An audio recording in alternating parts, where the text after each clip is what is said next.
Good morning, everybody. This is Scott Yours, and we're going to do another episode of the Wolf in the Neural Network. This is going to cover the August 2nd, 2022, when I was falsely arrested by HRP. But then it's going to move into the abject failure that is Jonathan Jefferies, and showing you how he absolutely lied, like undeniably just lied.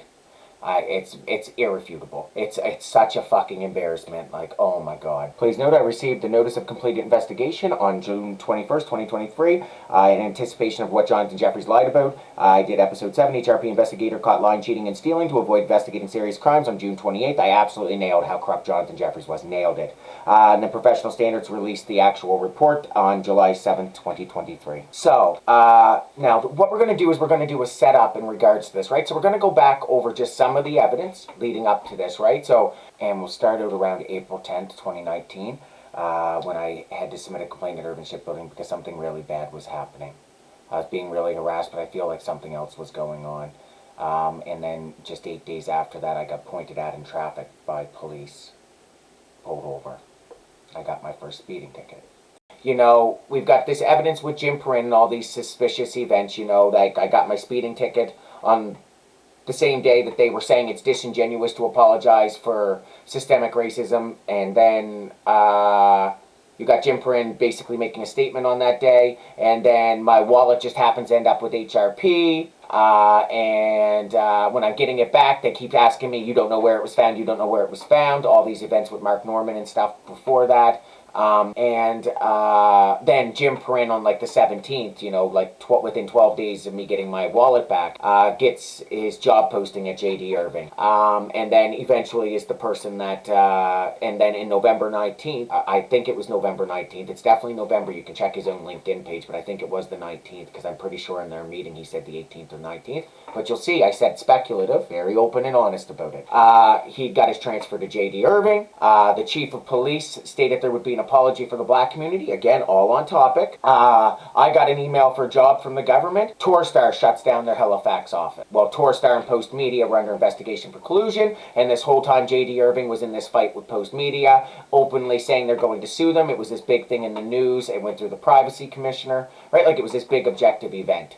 That can be Googled and referenced. And as I said, it was quite likely that I was targeted because of that. But it seems much more likely I was targeted before that, because before April 18th, 2020 or 2019, I had submitted a complaint. It was just 8 days before that. Police pointed at me in traffic and gave me a speeding ticket. And then these events with Jim Perrin and HRP stating that it would be disingenuous to apologize until more stuff is done, i.e. the transfer of Jim Perrin. Regarding my manager and the way that I was being treated, but not only me, other people, and how concerning it was and how suspicious those activities were. It was very suspicious that they were acting in the way that they were acting. So I really had no other choice. It was the right thing to do. It was so bad. I was being so degraded. It was just to humiliate. That's it. That's it. Humiliate me. Right? And then Jim Perrin just happening to be the officer that they send now to investigate this, and now all these associations going back. You know, we'll talk about the EMIC contracts and how they likely knew my letter was coming on the 19th of November, because the EMIC contracts had started on July 5th, 2019, which would have been about 21 days before my last day at JD Irving, you know, confirming, like what I said to the HR woman, that something really bad is going on and I was targeted. So then we're going to jump forward to, you know, like we can talk about the plane incident or whatever. I can't really prove that, but, you know, I can state that, you know, RCMP was called twice regarding people watching their children that being reported as pedophiles, and RCMP did nothing about it, while the person claimed to be a private investigator. Very suspicious, right? And this happened to my cousin's children, and why this is important is because the last residence I had before my house here, I had listed their residence because I'd stayed there while I was working a few years prior. Right? So they went through my resume and then went and attacked those people. This shows you what kind of fucking pigs these people are, right? So that's to all those employees and stuff. Don't list your addresses because they're going to go target children. They're going to target you and proactively gather details so they can use it against you. That's their whole game, right? They don't give a fuck. They're not going to be held accountable for going through your information and your resume and your residences and stuff like that. They're going to use it against you, okay? So, we've got this evidence with us doing an investigation at J.D. Irving and me absolutely dominating them. You can see the technical reviews for Jody Postavad and with Jim Perrin. They're all objective. They absolutely failed as they mocked racism and harassment, right? They mocked it. It's in recording. They won't give me the recording. They then lied about following up with me, and then deleted terms from the job postings thinking I wouldn't notice because those terms were in my work. And I even asked the director to please confirm, and I've got the job posting showing where the terms were and stuff and when they were deleted. So I'm confident in that. It's fraud, right? That's why I call her Jody Posa fraud, because she's a fraud. And then the events with George Floyd and me going out and protesting racism locally and 2 RCMP officers showing up threatening me. One parking, looking down at me. They kept first Joe back and forth a few times. The other one then went and parked a hill pointing down at me. But he kept driving back and forth and eventually had to stop because the people who had stopped to talk to me were like, no, we're not leaving you alone. Why are they fucking acting like this? Why are they doing that? They obviously want to get you alone. Don't be stupid, Scott. They're trying to get you alone to do something to you. And it's like, it's okay, I'll deal with them. Right, you can see more of that story in the other postings. And then that day, journalists had stopped and they wanted to do a story on it. So after some big internal debate and struggle, I actually did do a story on it. And the day that the story went out, my internet gets cut to my house for 2 days. They have to send a technician to come fix it now.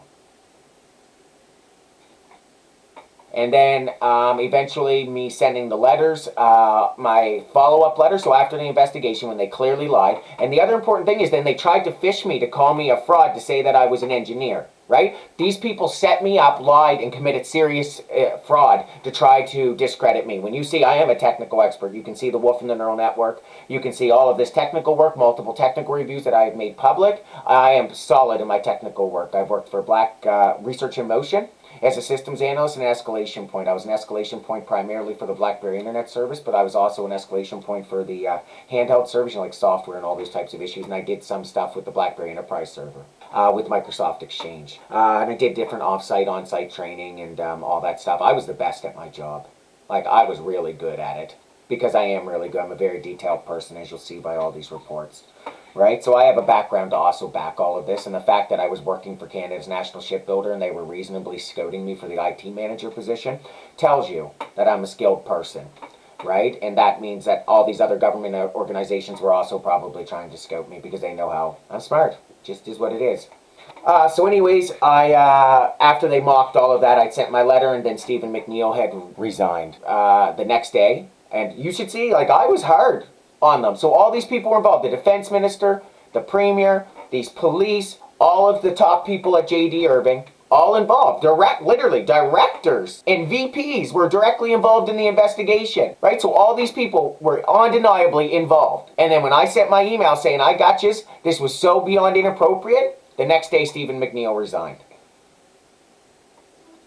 And then you'll see that, we talked about the howling of the wolves, my GPS location being set to the location that matches the Emmett contract, and the howling wolves match the Emmett contract, and then match this residence where my GPS location was set to. I was at. They matched the land transfers perfectly. And then I found pictures and evidence of that individual at J.D. Irving. There's pictures and also signed certificate by the Prime Minister. You'll note that, I did try to contact the Prime Minister to ask for help because obviously something bad was happening. You'll note that we did a whole episode on the IMSI catcher where I seem to have found signals from a radio transmitter behind my house when I was setting up a cell repeater. So nothing spooky. I was using literally commercial type of software that anybody can download, and it's very commonly used.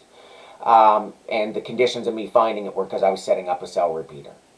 And then kept getting this signal right behind my house, and then eventually walked over to behind my neighbors and got another cell signal like 100 feet behind their house, where ultimately 2 days after the false arrest and torture by Nova Scotia Health Authority and Halifax Regional Police, which we're going to discuss, they found RCMP sneaking around at night with flashlights, didn't come in and identify themselves.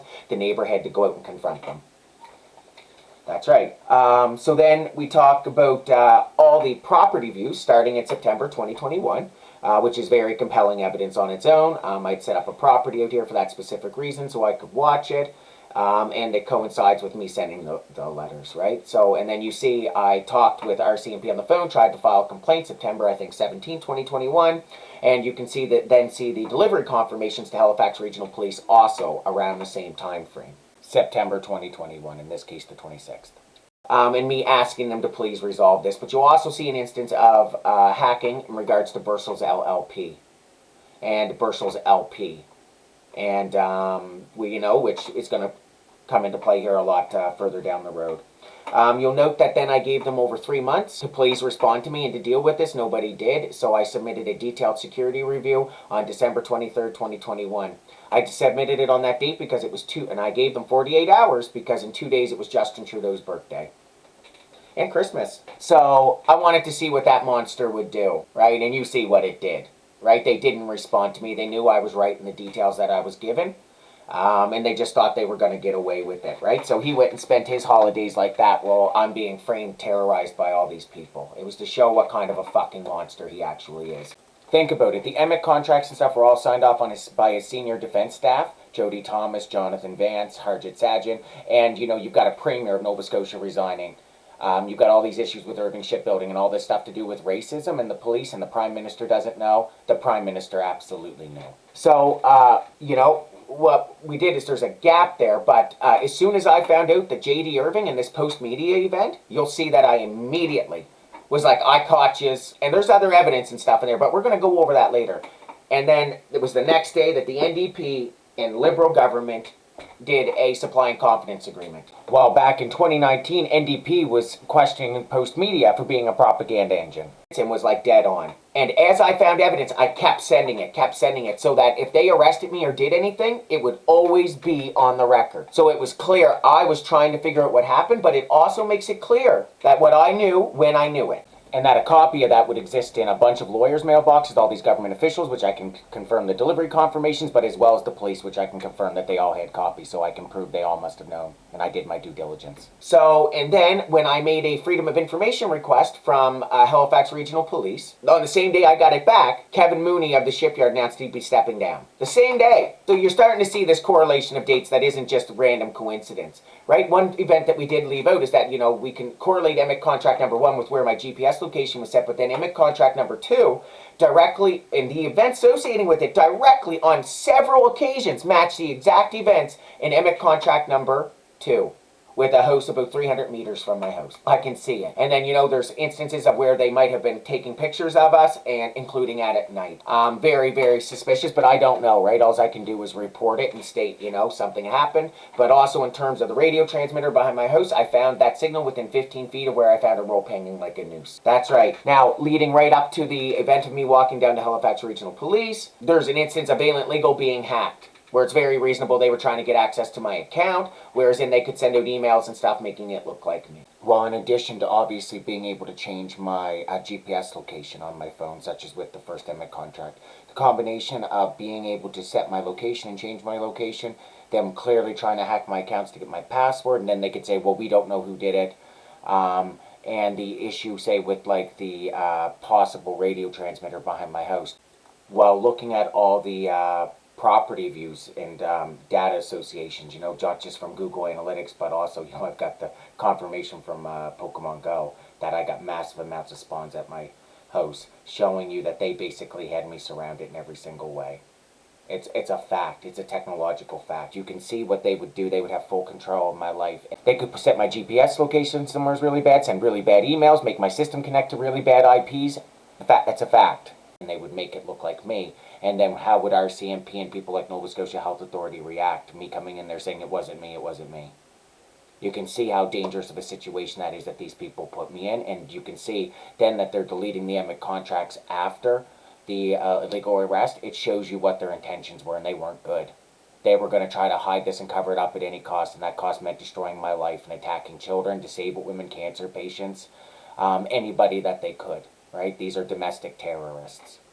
Well, as a real-life measurement of how bad Nova Scotia Health Authority would react and reject reality, reject a technical expert, reject technological fact, reject security reviews, they would just reject everything because I'm not the right kind of white. Look what they're doing to me, right? Look what that prejudiced bias monster Dr. Holmes did. It's absolute proof. And look what RCMP is trying to do. They're clearly lying, cheating, and stealing, right? And look what HRP is trying to do with all of this evidence. So to state that, no, I didn't have reason to be concerned, that's fucking bullshit. right? Clearly these people are pieces of shit fucking monsters trying to cover this stuff up, and they were going to do horrible and awful things because DND, CSIS, RCMP, JD Irving all have really bad histories with racism. And you think that they're going to come out and face all of that racism, hate, bigotry? No, they're not going to. They're going to try to destroy my life and everybody around me. That's consistent with what they did, and look what they're doing right now. Look what Justin Trudeau's allowing them to do. Look what Tim Houston did where they tried to frame me the night my mother died. Because these people are true fucking monsters. That's their game. That's their whole life. It's what they were born in. It's what they'll always be. There is no reconciliation with these kinds of people. So there's this really solid history and really solid set of evidence leading up to this, right? That any reasonable or rational person would be like, Scott, something's obviously going on. But it also shows that the illegal activity was ongoing right up to within just hours of me walking down to Halifax Regional Police, showing you that this wasn't just a complaint about the past, it was an active, ongoing complaint about what was going on against me, right? And now you've got a serious federal crime of hacking with Valent Legal being reported, not just by me, but by Valent Legal as well, right? Which is the only people that can investigate that are the police, which is why I would then be walking down to Halifax Regional Police, because I had no options. I can't go to Sheet Harbor. They stalked me out of...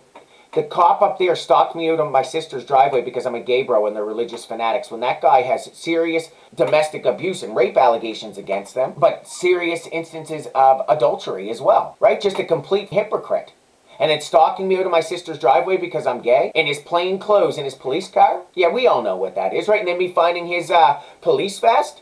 And then I have instances of where I was stalked to the store by a police officer who then hid behind a sign. Would have come down this way, I would have gone this way, but then they would have turned and gone back, and then at the store I was at, they were hiding behind a sign. It was awfully specific, right? The stalking event with the police really freaked out my ex. Like, he kept asking me, how did you know, Scott? How did you know? How did you know? I had a bad feeling. But here's another event, but I can't verify this at all. This is third-party information. I can't verify it in any way, shape, or form. My ex reported to me that he was pulled over by RCMP twice, and they fully searched his car and went through every single paper that he had. So I couldn't go to Sheet Harbor, RCMP. I couldn't go to, I tried contacting the police. You'll all see they were all on the thread 100% of the time. And I've got the delivery confirmations. I've got RCMP calling here, and they state, nope, they can see it. So all these parties can see it. You'll see D&D was on there, CSIS, all of them. It was complete, absolute transparency in my actions. I did not try to hide anything. Anything, right? So you've got all this evidence of serious crimes happening right up to the moment that I'm walking down to HRP. And this is all important because you've got to understand the context of why I had to walk down there, right? But now, what you have is I was emailing hundreds of lawyers. There's like almost 200 and some people on that thread. Radio stations, media outlets. So they all have a copy of all this evidence. So what you're going to see next is when the police blatantly lied about this, all these lawyers and media outlets are going to know what I knew when I knew it. And this is all going to make sense to everybody, because what you're going to say is, Scott, you all would have said, Scott, you can't beat these people. You can't beat them. You can't beat them. Right? You'd said it's impossible. It's impossible. And it's like, no, for you people, it's impossible. But for me, aside from like the damage these people have directly fucking caused, had they not caused it, I would have dominated them long ago. The only thing they can do is lie, cheat, and fucking steal. Right? It's just proof of how fucking useless and disgusting and fucking... just what an embarrassment these fucking people and institutions actually fucking are. Right? That's all that this is. This wasn't them being big men. They didn't win. So, we've set the premise. So now, here's the reason... just before going down, you'll see that I said, please don't make me do this. Please, please, please. I sent the Wolf and the Neural Network. I've got delivery confirmations from HRP. I gave my work. I gave over 3 weeks for them to respond, tell me what's going on, right? So I begged them, please, please, please, right? They knew my financials, they knew I couldn't get a loan. I'm here caring for a sick, disabled woman. You'll note that I said, especially after the resignation of Kevin Mooney, I mean, how does that happen on the same date? These are some serious coincidences, right? So when I'm looking at this, I find it extremely unlikely that Dan Kinsella did not know about this. There are direct emails about Dean Simmons, the new superintendent, and about his wife, who also resigned at some point. So this isn't just like one thing. This is right beside Dan Kinsella, and he didn't know about this? Absolute fucking bullshit. Dan Kinsella knew. You've got resignations by Ian Rankin, you've got resignations by different individuals, but the chief of police doesn't know about this? I've got these land blips in my land lookups. My accounts are being locked the very morning I walked down to Halifax Regional Police, but nobody called the chief of police and said, hey, do you know this is going on? It's bullshit. Dan Kinsella 100% knew. So what I'm going to do is make the case that this was absolutely fucking entrapment. And they committed perjury and they lied on the record to try to cover this up. Because it's impossible that the chief of police did not know. And you're going to see how it's impossible. Because you're going to see the premise of me stating why I was walking down to HRP. It's either a massive fucking failure of law enforcement, which it obviously still is, but you're going to say Dan Kinsella obviously fucking knew and this was a clear instance of entrapment. Scott was doing what he thought was right.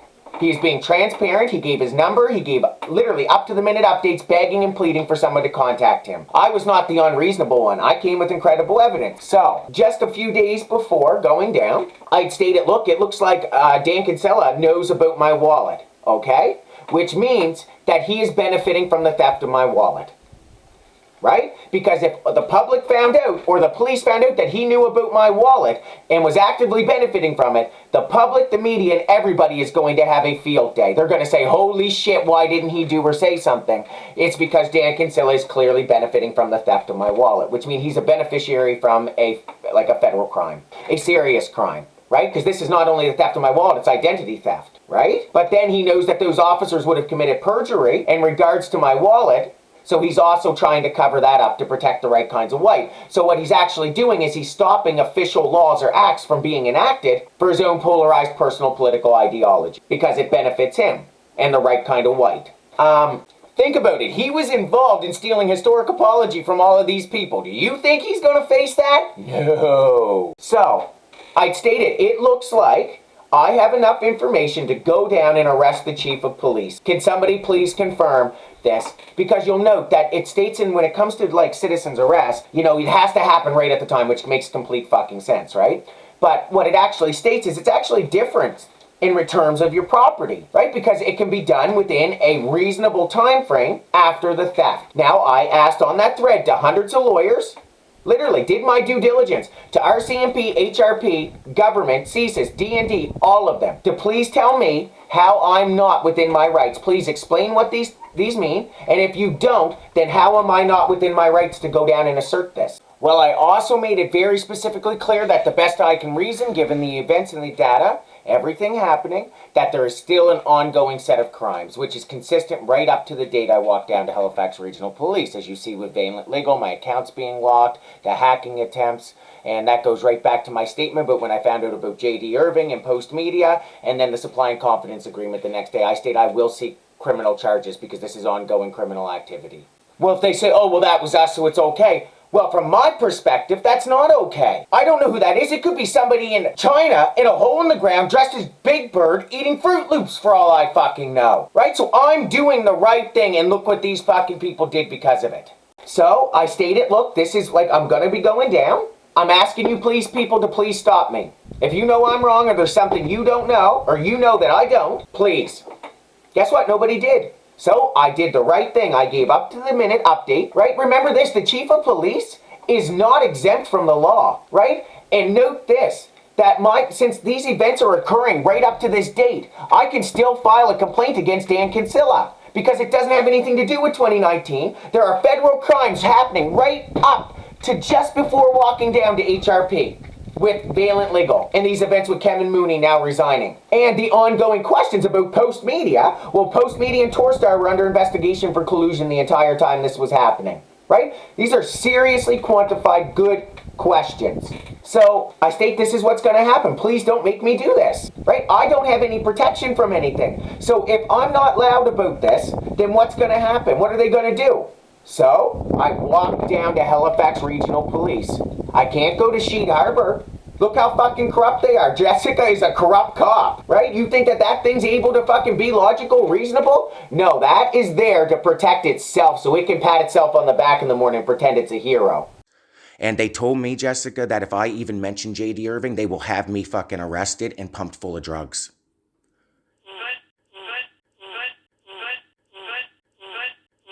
So I walked down to Halifax Regional Police and I said, look, I'm here to see Dan Kinsella. I'm here because I think I have enough evidence to perform a citizen's arrest. And they said, well, is Dan Kinsella expecting you? I said, I think so. I submitted all this information. I got these confirmations. All this stuff happened. I can't see how he doesn't know that I'm coming. So they say to make a call to dispatch. So I make the call. I didn't loiter around. Before I went down, I walked so anybody could stop me. I specifically walked from Dartmouth so anybody could stop me. If these people claim I was the threat or thought I was some kind of threat, why didn't they stop me? I'm walking down to Halifax Regional Police because they knew I wasn't a threat. Right? So if I'm some sort of threat, I didn't just show up in a car or anything like that. I walked. And you know where I went first? CSIS, and dropped off incredible fucking evidence. Incredible fucking evidence. Trusting them. And you'll see that was a huge fucking mistake, trusting CSIS. Because they were involved in this and they're trying to cover up so they can hide from their racism. Their fucking hate, their bigotry, and them lying and covering up for the right kind of white. Sorry for this, I can't really help the window today, but the wind feels really nice. I'm not so hot like I normally am doing these videos. It's really nice, so you'll enjoy the light on my face. So these two officers showed up, and these would be, I assume, Sarah Robichaud and Nick Fairbairn. Bairn? Sorry, Dan, if I fucked up your name. I'm not trying to, I don't know. Now, we're going to talk about the first line. Comp at front door of HQ, insisting on speaking to Chief Kinsella, claims he has proof HRP stole his wallet in a conspiracy with J.D. Irving. Not making a lot of sense, says the Chief should be expecting him. Well, like I said, it's reasonable to say that the Chief must have known what was going on. If somebody's walking down to Halifax Regional Police stating they're thinking they have enough evidence to perform a citizen's arrest of the Chief of Police, nobody told him?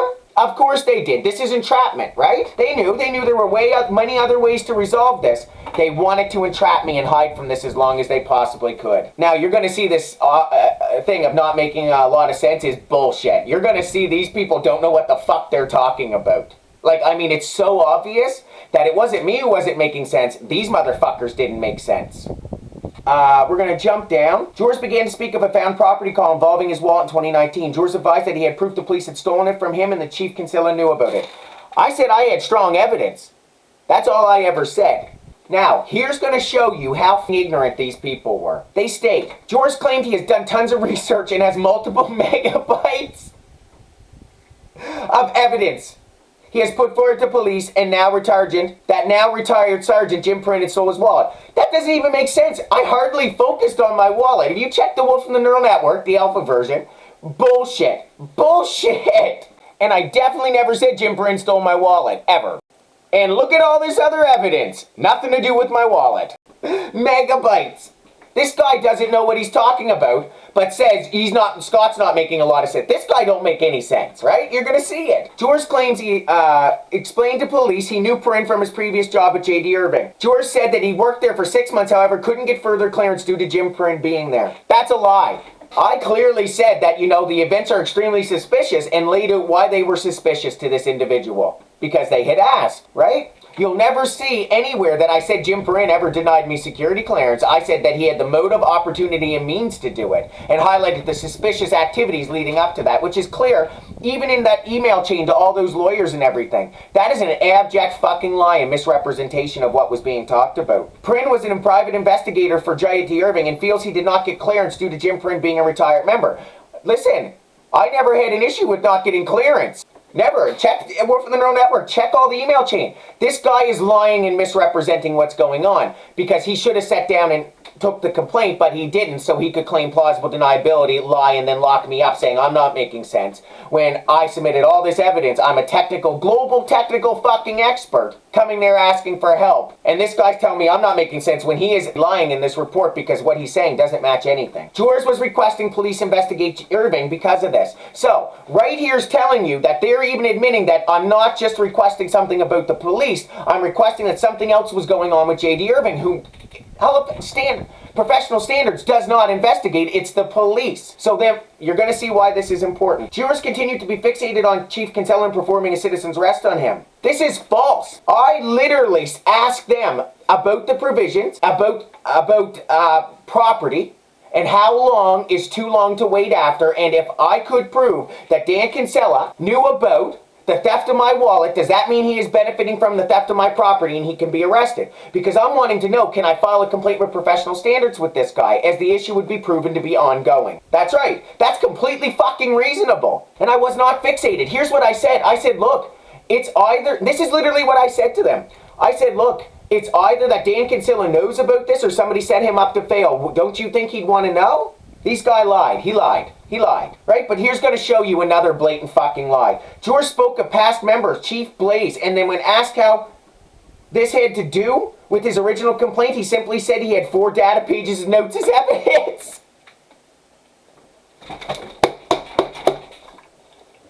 What? That's fucking the most stupid thing I've ever read. Listen, check the Wolf of the Neural Network Alpha. You won't find almost anything about John Michael Blaze. Maybe a couple tags. And the only reason for that is because I was wondering, like, about Empiric and Emic. The name just seemed to maybe match, but you won't even see that in there, right? And the only thing I ever said to John Michael Blaze in the entire thing, never talked about him to these people at all, and you won't find it anywhere in any of the emails to anybody, or the Wolf in the Neural Network, is that I said, listen, John Michael Blaze, I don't see any reason that you were involved in this. This was September 2021, and, I think that, I expressed sympathy for his diagnosis of PTSD, because it's a sad thing. It's nothing to be mocked, and it's nothing for him to ever be humiliated about. It's a very serious fucking thing that a lot of officers and stuff go through, but they don't talk about, and it causes damage for everyone around them, including themselves. And I said, look, man, just like, if you were involved in this or you know anything, just call CSIS to... That's right, but I never even mentioned that to these people. Do you know what I said about John Michael Blaze? Is that, here's what I said, is that that the Wortley report came out on March 27, 2020, or 2019, and John Michael Blaze resigned like 3 or 4 days later. That's it. That is it, and that matches the Wolf in the Neural Network. Certainly not 4 data pages of notes as evidence. That's a lie. You can check it for yourself. This guy had no idea what he was talking about. Now, this is going to show you the consistency in what I'm saying and how bad they're lying. George said that November 19, 2019, Chief Kinsella made an apology to the black community regarding street checks. George was insinuating that the apology was also on the same date that Jim Perrin allegedly denied his security clearance with J.D. Irving. I have never said that. Never, ever. Check the Wolf in the Neural Network, the alpha version. Check November 19th. I even stayed on that date that it's speculative that Jim's transfer was on that date, admitting my bias. I have never, ever said that. What I said on November 19th is Dan Kinsella said there'd be an apology for the black community, that Jim Perrin seems to have gotten his job transfer, which again, you'll see I state was speculative, but you can check his LinkedIn.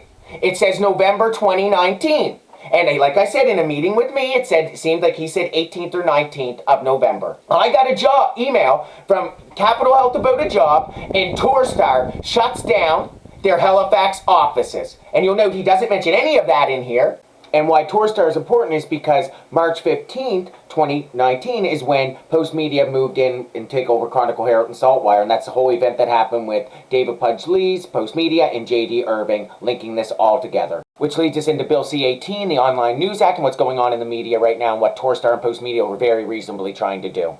But I never ever said that Jim Perrin denied me security clearance. This guy is lying in this police report, and it's absolutely confirmed by everything I've submitted. And he's saying I'm not making sense. Well, I have clearly pointed to at least 3 or 4 different lies at this point. I called Sergeant Dukes and explained to her that George was not making much sense and was fixated on arresting Chief Kinsella. It's a lie. She attended, and members spoke further with George, who was continuing to display. This is important. She attended, and members spoke further with George, who was continuing to display a manic state when speaking of certain issues. So now I'm situationally manic about topics they don't want to talk about. That's right. And you'll see this is important because when Jonathan Jefferies reviewed the video, he stated there's nothing notable in this because I wasn't manic. I wasn't walking around. I wasn't doing anything. You will find absolutely no signs of any manic activity. And then when they took me down to QE2, they took my blood pressure and everything was fine. I sat there completely calm for 10 hours. And as a fact, when the woman at the front desk took my blood pressure, I asked her how it was and if it was good. And she said, yeah, no, it's good. She's like, especially given the circumstances. She's like, why were you brought in here? And I said, because I went down asking questions about the chief of police and they said they were going to get me papers and just came back and arrested me. She said, really? And she looked at the cop and said, are the handcuffs really necessary? And that cop couldn't even look her in the eye. That's right. So you don't just talk situationally and manic about something. This is them saying, holy shit, we don't want to talk about these topics, so we're just going to say it was this so we can physically harass this guy and terrorize him. That's exactly what it is. He was delusional about being followed by HRP and RCMP members pertaining to his found wallet. I was delusional about being followed. Look in the Wolf and the Neural Network, all the emails. I never said that I was being followed. Ever. All I talked about was the newspaper, my face popping up and being stalked when it's in a newspaper. There are multiple witnesses and an event in 2021. Look at it, Wolf and the Neural Network. Check the whole email chain with these people. All these lawyers are on here. And think about this. How can he know that what did or didn't happen unless he investigates? He's making this assumption that something's delusional, but what's that assumption based on? So even if I did say that, what's he basing that on? He can't possibly know. He's delusional, right?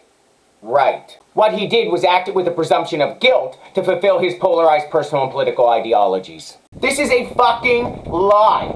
He's a liar. Why would I walk down to HRP if I was worried about the police? He's lying. He's lying, right? Sergeant Dukes explained the process of filing a complaint to professional standards to jurors. He was told that as police, we do not investigate other officers as it referred to them.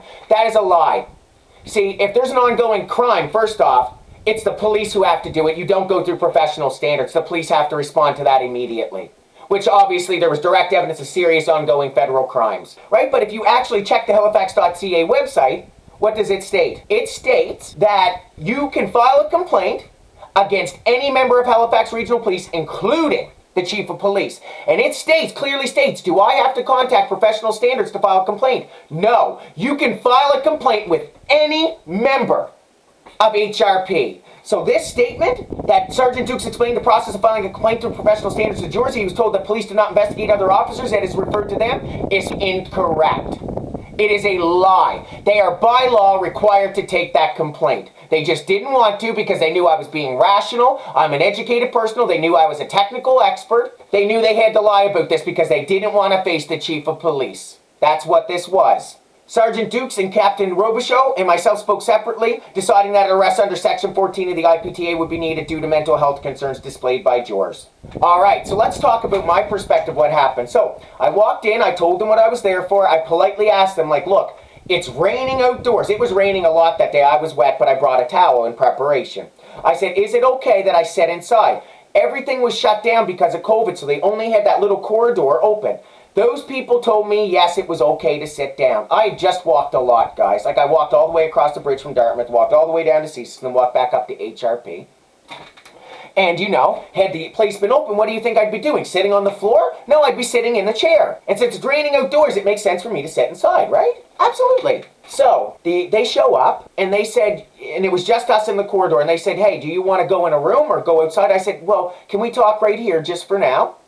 So we were talking, and you know, you got to get an echo in there, but it was just us. And as soon as somebody came in, I said to the officer, I said, hey man, you know, maybe we should go outside so we don't interfere with these people. And if you check the video, you'll see that's what happened. So I wasn't insisting that I stay there. I was being completely cooperative. I went outdoors. I asked the officers 3 different times. I said, look, man, look, I don't want to come off threatening or anything like that, so I'm completely okay if you search my book bag so that you know there's no weapons or anything like that, because that's not why I'm here. They refused, okay? I was wearing just a muscle shirt and a pair of shorts, completely could not conceal anything because I didn't want to come off as threatening or anything like that to give these people any reason to think that. I was never disrespectful to any of them. You'll note that he never said that I was ever disrespectful. Never raised my voice or anything. No signs of any type of manic behavior at all.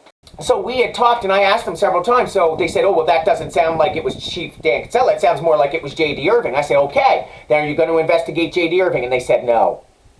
That's right. And I said, you know, there's serious crimes going on. I'd like to please sit down and file a proper complaint. I asked them several times. They refused. That's right. They refused. They called up this, the officer, and I said, okay, that's fine. You know, I will speak with her.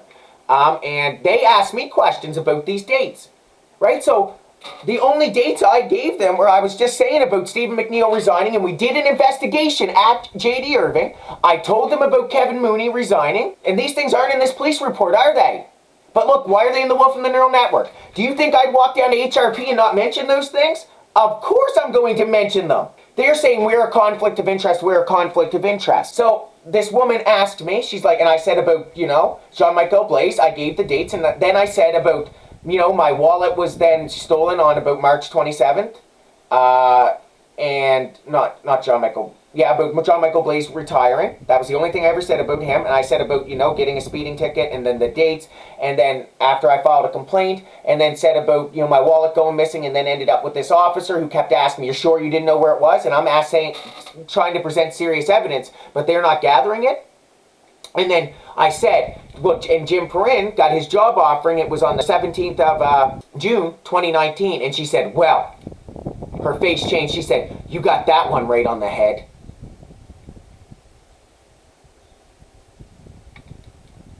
That's right. So these dates about this apology and stuff, this is common knowledge to HRP. So the woman says, well, look, she's like, Scott, she's like, well, what are you looking for today? I said, well, I'm not here to cause problems. I'm here to either get a statement or file a complaint.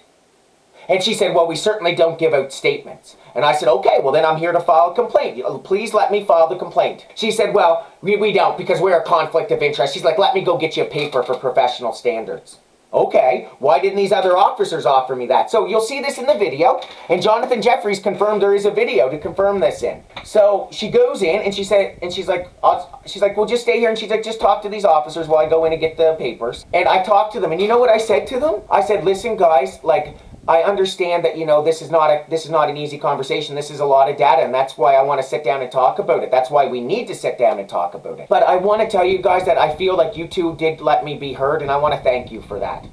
Clearly indicating that I'm about to leave. Clearly indicating to these individuals. Being completely cooperative, completely responsive, completely respectful. And remember, I sent all this evidence to HRP. It was sitting right there in their mailbox. I got the delivery confirmation. So the officer comes back, and she says, well, I'm just going to talk to these two officers. And I'm just standing, and I said, listen, is it okay then that if I just take a drink of water, I don't? She said, slowly. I'm like, if you want to search my bag, you can. These people lied so bad.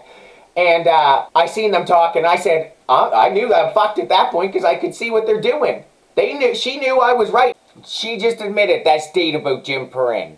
This guy does know what he's talking about. So what do you think she's going to do next? So I was like, they're going to arrest me. I didn't have a choice. So they just came over and said, we're arresting you. You refuse to leave. I never refused to leave.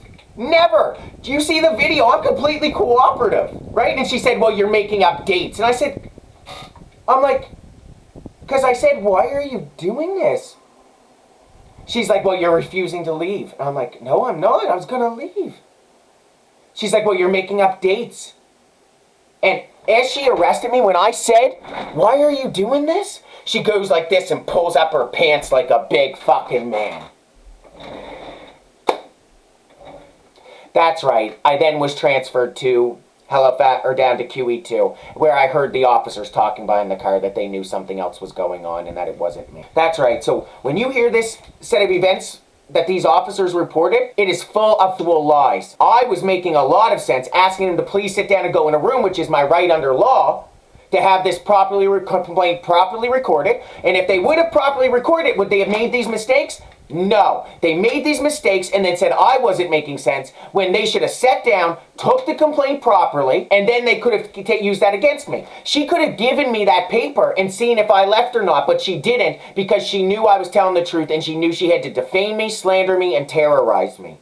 It had nothing to do with my demeanor. It had nothing to do with what I was talking about. She had to do that because if not, she knew she had to face the chief of police. She knew she personally had to take that complaint by law. It was absolutely 100% retaliation, and the fact that this officer is lying and doesn't even make sense in so many of these points, saying, oh, megabytes of data, and stating that Jim Perrin denied me security clearance on the 19th, and stating that lying about filing a police complaint and who's supposed to take it. Stating I said I had 4 pages on Jean-Michael Blaise. It's a lie. You will find that nowhere in anything I submitted to CSIS, nowhere's in that email chain, and nowhere's in the Wolf and the Neural Network ever. It's lies over and over and over and over. And stating that I'm situationally manic about certain conversations? Come on. And this is why Jonathan Jefferies didn't investigate these officers and didn't include them in the report, because he knows they're lying. And if he includes them, then they have to go through those statements. And then by not including them, I have to defend myself. So then those officers can hear my defense, and then they get to come out and change their lies. Exactly. That's right. It's clearly a bunch of corrupt, lying cops. Well, also you can go to justice.gc.ca and you can go to what you need to know about making a citizen's arrest, and you can go through every step. I nailed it to a T. I did everything absolutely responsible, every single step, including going right to the police as you're supposed to. I did nothing wrong. I followed the law to a T. Well, please remember, I agreed to do a polygraph in front of Parliament and all of Canada. Jonathan Jefferies lied so those individuals don't have to provide their account of events, and he only went after Officer 5 and then lied about all of that. Well, basically saying it was all right and I must have deserved it because Dr. Holmes said I was retarded. Because Jonathan Jefferies is a corrupt, lazy, disgusting, pathetic cop. He is exactly what's wrong with policing, what every one of you fears, right? He is that monster in the darkness. And you're going to see that. You're going to see what a real fucking monster is. Right, so now what we're going to do is we're going to jump forward. We're going to jump into the complaint issued then by Jonathan Jefferies when I had asked him to please, investigate this. So, I want this noted right away. So right away, this guy starts talking about me going on about conspiracy theories. Now, we're going to talk about the lies that Jonathan Jefferies now told, okay? You're going to see this is a corrupt cop by the end of this. So, first off, the initial complaint contained details of Mr. George making conspiracist claims. I submitted detailed evidence and asked them to fucking contact me. It doesn't matter, because Jonathan Jefferies is a disgusting fucking failure for a human being. Okay, listen to this. About retired HRP member Superintendent Jim Perrin, who currently works at J.D. Irving, having him fired. I never said Jim Perrin had me fired. Look here in the email sent to Jonathan Jefferies. Jonathan Jefferies is a fucking illiterate liar. Like, illiterate, corrupt cop. Corrupt, illiterate man. Right, note that Jonathan Jefferies and the original officer both lied about the Jim Perrin situation. The reality is that we did an investigation at J.D. Irving. You know why we did an investigation, Jonathan Jefferies? Because I'm a global technical expert, you fucking idiot. That's right. It was done with VPs, directors, these people right at the top of J.D. Irving. Your buddy Jim Perrin, the defense minister, premier. That's right. So that sounds a lot different than saying Jim Perrin got me fired, doesn't it? Absolutely different. Jonathan Jefferies wanted to lie on the record to make this look like his version of events. It's quite clear what he was doing. This is amazing.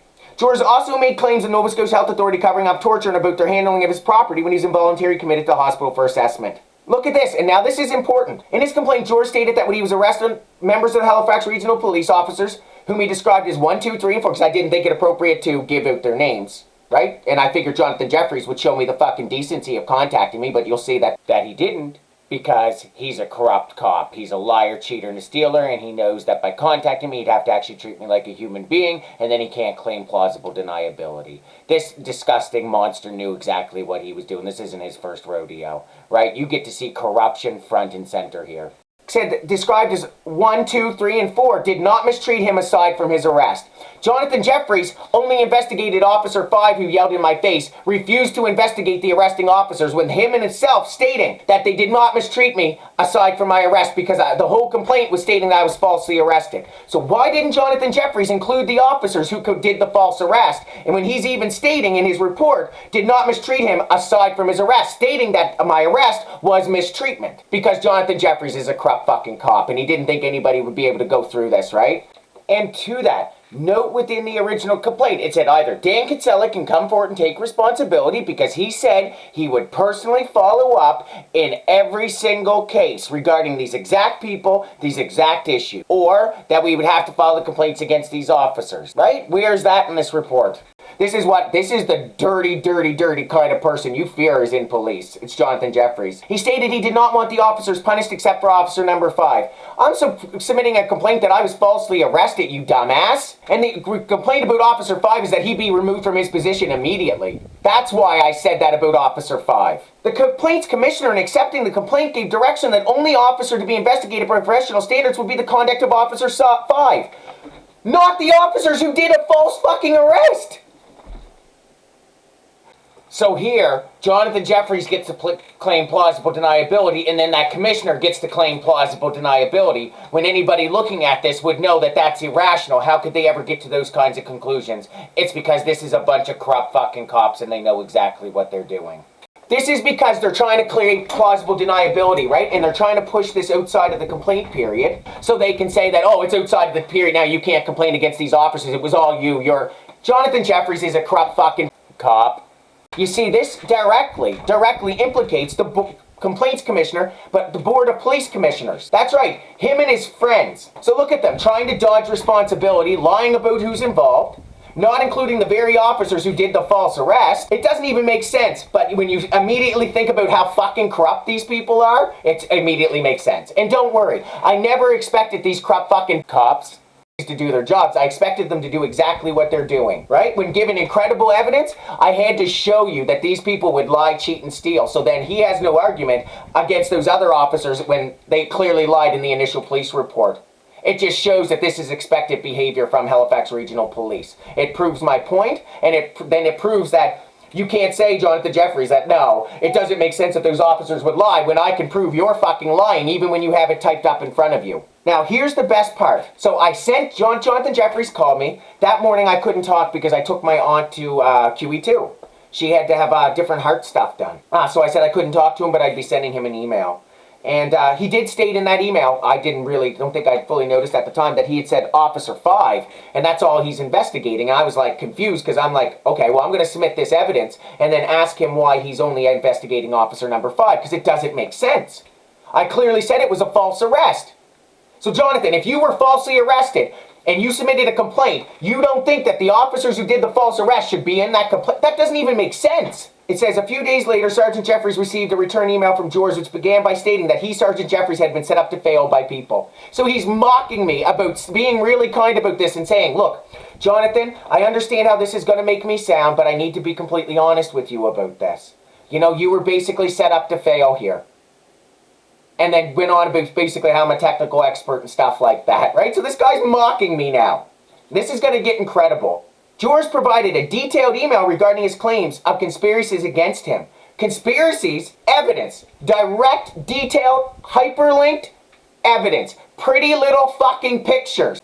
Right, you can see all the evidence here, and I've got a whole bunch more evidence, but we can just ask Jonathan Jefferies one question. Jonathan Jefferies, how did my GPS location get sent to the residents in Stillwater, Nova Scotia, and then why is it associated with all those, the Emmett contracts in these pictures at the Urban Shipbuilding? Oh, that's right, it's all just made up. The pictures are too fucking pretty, right? No, you're a corrupt, lazy fucking cop. You were fucking spoon-fed, and you're the exact kind of monster everybody thinks is in policing. You call yourself an investigator and you're being fucking spoon-fed? How many people have you fucked over, you lazy cop? By NSHA, RCMP, police stalking him, Jim Perrin media outlets, and being falsely arrested. Now, let's get into the lies by Jonathan Jefferies. George did provide additional details of his complaint against Officer number 5. He stated while being assessed by the doctor, Officer 5 walked into the room and called him by name and just stood there. He stated the officer then walked out in the room and sat down with Officer 4. He stated he felt it was not appropriate for the officer to be sitting outside the door. Not completely the context, but yeah, that's basically it. He then detailed that the doctor advised him he was being admitted. The doctor opened the door and he overheard the officers and doctor talking and laughing at him, and that Officer 5 loved it. That's a false representation. Right here in my description to Jonathan Jefferies, and consistent from October 22nd, 2023, I said that she got up, straddling the door like this, saying, look, laughing with the officer, saying, look, he thinks you can hear them. Straddling here, test it, Scott, and you'll see that was directly supplied to Jonathan Jefferies. So here he is blatantly lying about what's written right there, and is in the same report in October 22nd, 2022. He states that the officer came over and asked him, do you have any questions for me? He states he looked him in the officer in the eyes and shook his head no and softly said that this wasn't right. He states the officer then yelled in his face, repeating the same question he just asked him. He stated he answered no and the officer removed the cuffs. George states that he felt the officer degrade him as a human being with his comments. That's right. And that admitting doctor, acting like a disgusting fucking pig, made that okay for him to do. And I stand by it. He should be terminated with cause with a formal reprimand. And my recommendation and firm stance on this is that CSIS denies him security clearance for the rest of his life. That's right, when I did nothing, all I was doing was asking how appropriate it was that they were sitting over there, and she's forcing me to talk about this. Especially when HRP are calling themselves a conflict of interest, and this man just walks in the room and stands there when you're guaranteeing my privacy rights. Now, here's another lie. And this lie here ties directly in with Karen Hornberger, okay? George also stated in his email that he had a backpack when arrested, and then when he was admitted to hospital and ended up in another patient's custody. He claims that the patient, who also had been admitted to hospital, told him he was high on drugs and woke up hugging it, went through his wallet and standing over him when he woke up. I never said that. This guy came up to me in a line and said, the next morning, I didn't even ask him or anything, he said, dude, you can't talk around police like that. He's like, I woke up hugging your wallet, and they went all through it. I never said that this was the man who woke up standing over me. Jonathan Jefferies is an illiterate fucking liar. He could have even copy and pasted, but he went out of his way to make a false record. And he did this intentionally, because he thought he could get away with it. Sergeant Jefferies then received 27 lengthy emails from George. In each email, he copied several media outlets and advised it was for Sergeant Jefferies' extra motivation. Which is a lie. I stated this implicated him and his friends, and this could be dangerous for him and for me, so this is for both our safety. He's a fucking liar. He continued with his conspiracies, cover-ups, and advised he did not trust Sergeant Jefferies or HRP. When you see what this rotten fucking cop did, Jonathan Jefferies lied. I sent him maybe 10 emails in the span of the investigation, the first one being the direct reply to him and giving him all the information. I waited 2 weeks. Jonathan didn't contact me. So I just said, hey, Jonathan, I hope everything's going well. As it's been 2 weeks, I haven't heard anything. I figured I would check in. And I just put some blips of information down. Good morning, Mr. George. And then he says, you know, basically I'm only doing Officer 5, and he didn't answer any questions or do anything. And I said, this is important. So here's the next email I send back to him. I said, hi, Jonathan. Thanks for the reply. I think you are misunderstanding what's occurring here, Jonathan. Any person who reads that evidence would know how serious this is. Well, the facts are HRP already framed me multiple times in those officer-facing felonies. Well, this implicates the police chief going right through to the board of police commissioners and may implicate some of your friends. But you, Jonathan, can't understand why I would want to add media for both our safety? Here's a simple test of your character. Just assume I'm right. You don't have to believe it. Just assume. If you were me right now, Jonathan, would you trust you? Would you trust HRP? No. No rational person would. And if you say you would, you are a liar, a danger to HRP, a danger to national security, and the exact reason the public does not and should not ever trust the police. And if you don't understand that, you have absolutely failed everyone, including yourself, and he absolutely fucking has. Well, as the perfect example, look at your email, Jonathan. You state you're only investigating Officer 5, who removed the cuffs. So then, Jonathan, who is investigating the other officers who falsely arrested me and fabricated a false record? Who is investigating the chief in correlations to J.D. Irving, Postmedia, and Torstar? Why hasn't anyone contacted me about these core issues? Why are you only investigating Officer 5? It's extremely reasonable to say the reason you, HRP in general, excluded everyone else but Officer 5 is because you people are intentionally lying about it and trying to drag it out because you don't want to put these right kinds of whites' name down on the record. Well, this is giving HRP time to come up with another lie and allow the officers to coordinate a lie and then blame me because if not, HRP is facing multi-million-dollar litigation, felonies, and global embarrassment. That's why it goes until May 22nd, 2023, then it will take another 2 months and so on. It's all a big intentional lie. Anyone can see it. And it's so simple to prove me otherwise, Jonathan. Answer those 3 very basic, reasonable, and simple questions, and I will accept if I'm wrong and sincerely apologize for my generalized assumptions. Regardless, please know this is nothing personal as part of the review process. Good luck with your investigation, and I look forward to your findings. Thank you. Jonathan Jefferies didn't answer that, which is much different than saying that I simply don't trust police or Jonathan Jefferies, right? It's a very well-out laid set of questions. I then resent it 3 times because he wasn't answering it. And to that same point, I then had to submit another complaint stating again, why are you not investigating Officer 5? And they simply all closed it down. He also did not include that. And look through the complaint. He never put that anywheres even in the complaint. Why do you think he lied about the emails and then didn't put that in and didn't answer those questions? Because he's a corrupt fucking cop. Didn't answer why about the why they didn't investigate the false officers who did the false arrest. That's an extremely reasonable question to ask him, and that's 1 of the 10. And I just asked him again. Look, I've added more media outlets, and I said, look, why aren't you responding to this? Just sent it a few times. And like 3 more times, so we're up to like what, 7 emails over a 2-month period, and I'm asking him questions. He told me to ask him and he will answer any questions I have. And then the next one is one of them is me saying, look, here's what the NSHA is going to do, and they're going to lie about my book bag and this stuff, which you see Jonathan Jefferies did. But most concerning is then I contacted him because Nova Scotia Health Authority specifically told me to write Jonathan Jefferies. because they said, well, HRP must have done something with your book bag, just like I said they were going to do. So Jonathan Jefferies is an abject fucking liar. Now, he was probably included on other threads, but those emails were never directed at Jonathan Jefferies. He doesn't even know the difference between being sent emails and included as a CC on other emails relating to this exact investigation. Think about that. He's a fucking liar. A corrupt cop who couldn't even answer the question about who's investigating this. And now, look at Torstar and Post Media. They're in the news about a merger. And the Prime Minister themselves is basically saying that the Competition Bureau, which Torstar and Post Media were under investigation for collusion in 2019, which was highlighted to Jonathan Jefferies, would look into the merger. And look at the questions that were specifically raised to Jonathan Jefferies, specifically about Post Media and Torstar. He's a corrupt cop, showing again my technical skills and understanding of what's going on. Jonathan Jefferies being a corrupt fucking cop. It's disgusting.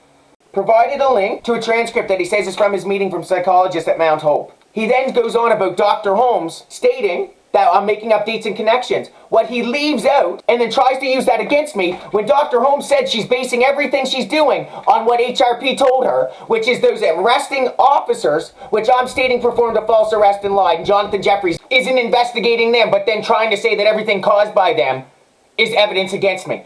This is a piece of fucking shit for a man. And in so stating that Dr. Holmes would have the tools to investigate such an issue, which is just objectively fucking ridiculous, because Jonathan Jefferies is a corrupt fucking cop. What a disgusting fucking cop, right? But you'll note right in there, she just says Stephen McNeil in my wallet. Not all this other stuff that Jonathan Jefferies is stating she's talking about, because Jonathan Jefferies is a corrupt fucking illiterate cop. He then just goes on to talk about that, about the IPTA and stuff like that. Then he basically states that, he went after the good officer who had me for a long time, and I really respected, and put him in a real bad fucking position of having to go against this other guy. What's he supposed to do? Jonathan Jefferies is clearly fucking lying, clearly targeting this man. What's that officer supposed to do? His career is basically done because of this rotten fucking corrupt cop, Jonathan Jefferies. He's a dirty fucking cop. Then he states that Constable Lampier states that it didn't happen. He didn't yell in my face, so it's all good. Basically saying it was all right, and I must have deserved it because Dr. Holmes said I was retarded. But then he goes down to decision. Scott Stewart suggested that police and staff at SHA gave his backpack to another patient, and that his property arrived at Mount Hope facility before he arrived. I suggest that it is most likely. So, he didn't even look into it, didn't ask anybody, and he's just suggesting. So this is an investigator. Knowing what I'm reporting to him, suggests that it is most likely that the original arresting officers turned his property over to a hospital staff, and that is how it ended up at the facility. So, my book bag got up and flew away to Mount Hope. Well, note, Karen Hornberger and Jonathan Jefferies are both lying about the book bag. The 8th email I sent to Jonathan Jefferies states they were gonna lie about that exactly as they did. Also, there is no suggestion of allegation of any missing property. A massive privacy breach.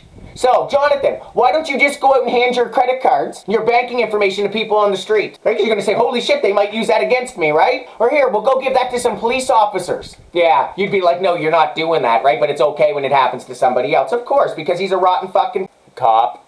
In regards to his allegation of being mistreated, there is no doubt that Mr. George was suffering from a mental health crisis at the time. No doubt. You want to know what a rotten, dirty, fucking corrupt cop is?